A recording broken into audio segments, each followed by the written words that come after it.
It's the season to get outdoors in New England, and unfortunately, that also means it's Lyme disease season. A recent federal study found there are roughly 3.4 million Lyme tests conducted in the U.S. each year. But how accurate are they? Our partners at the New England Center for Investigative Reporting found some labs may be incorrectly diagnosing patients with unproven tests. WGBH News reporter Rupa Shenoy has the story. On a beautiful fall day in 2010, Brandy Dean was watching her husband play soccer on a field near some woods. That's when she thinks she was bitten by a tick. I got really sick. I had severe panic attacks. I had swollen lymph nodes. I had muscle spasms, dizziness. I was losing my hearing. Dean thought she might have Lyme. Her doctors gave her one of the federally recommended tests for the disease. I had 3 positive validated tests, and several doctors totally disregarded my positive tests. That's because doctors consider the federally recommended Lyme tests unreliable.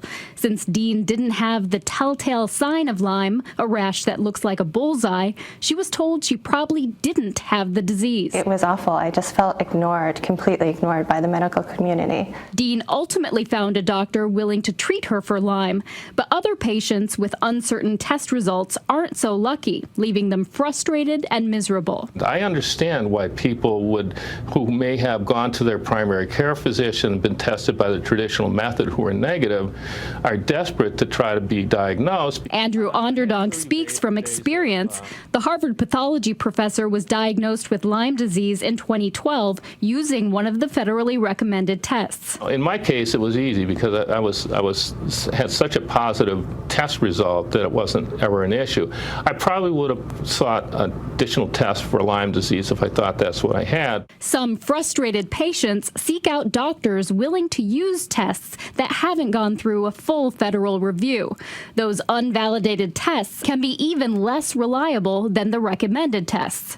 Many of these, because they have not been validated properly, may either misdiagnose someone as having disease that they don't, or alternatively not diagnose somebody who in fact has an infection. Certain labs sell their Lyme tests without federal review because of a loophole created in the 1970s. And they're making money on it, and they don't really want to go through the expense of going through a true validation. New York is the only state that reviews diagnostic tests to make sure they work, and officials there have blocked 7 U.S. labs from selling Lyme tests in the last decade.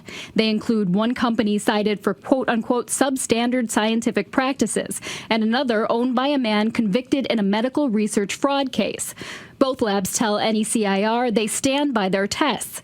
But Onderdonk says doctors who use unvalidated tests are in danger of misdiagnosing their patients. And it's hard, I think, for any professional to say, listen, I don't know what's causing your symptoms, but being treated for Lyme disease may be harmful. Brandy Dean is finishing the antibiotic treatment that alleviated her symptoms, and she now runs a support group for Lyme patients. I don't think any of us have any confidence in the tests that are available to us now, which is very unfortunate, because I think once you are able to diagnose the illness, then you can help treat these people who are very sick.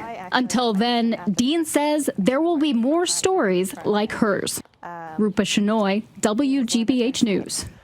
I'm joined now by the lead reporter on this story. Beth Daly started this investigation a year ago. Thanks for joining us, Beth. Well, you got curious because you had a family situation. What happened there? I did. My husband's first cousin's wife, who we're very close to, got sick in 2010, and over the course of several months and over a year, she came to believe she had chronic Lyme disease.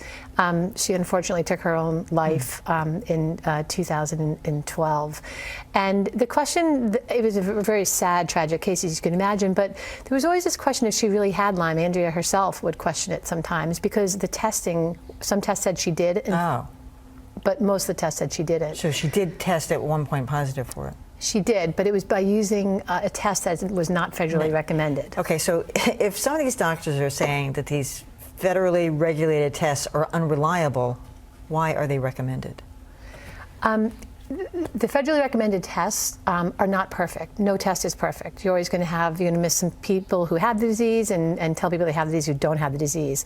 But the limitations are known. So basically the federally recommended method will say, look, we know we're not good at really diagnosing patients early on with the disease. If you just get a tick bite and your body's building up antibodies, which is what they test for, to Lyme bacteria, we may miss that you're going to get Lyme disease. But the accuracy of that test improves greatly over a short period of time. So by the time several weeks passes, it's going to probably catch you if you have Lyme disease.